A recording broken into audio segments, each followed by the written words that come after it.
In June 7, 2004, Akram al-Rikhawi, 40-year-old, was going home from Gaza to Rafah to support his daughter after her school exams, but Akram never made it home until February 7, 2013.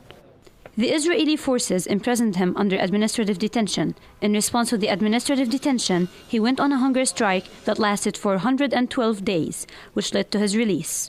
فكرة الإضراب بشكل أساسي أن كل أسير.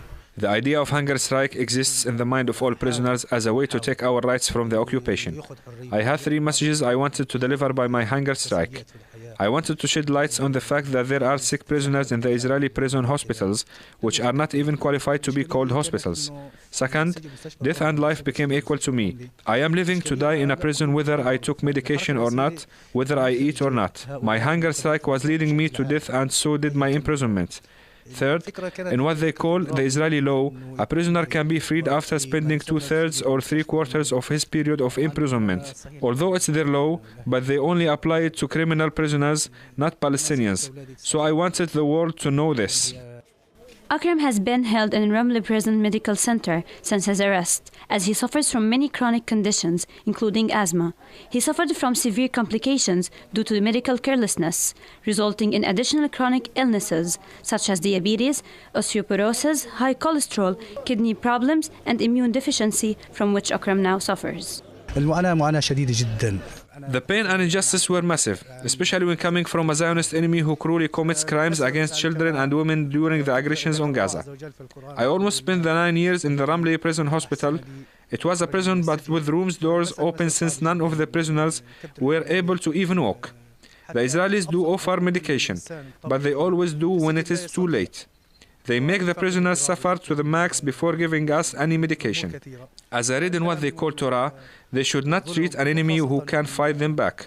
They do not kill us, but they try to make us feel the pain and only be able to breathe. The prisoner's health situation is a real misery. Akram is married and has 8 children. After his brother died, he has also cared for his brother's 5 children in his home.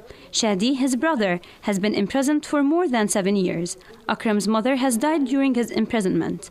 He only knew after 1 month of her death while listening to a local radio station, since Israel imposes many illegal complications on the prisoners' families' meetings.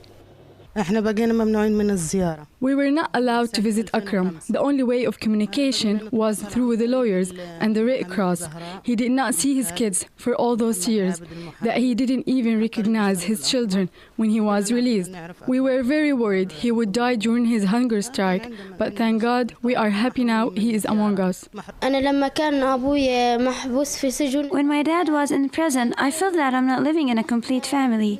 We never had a complete happiness. Now, I'm so happy and I'm looking forward to spending Ramadan and Eid with him, just like all other children.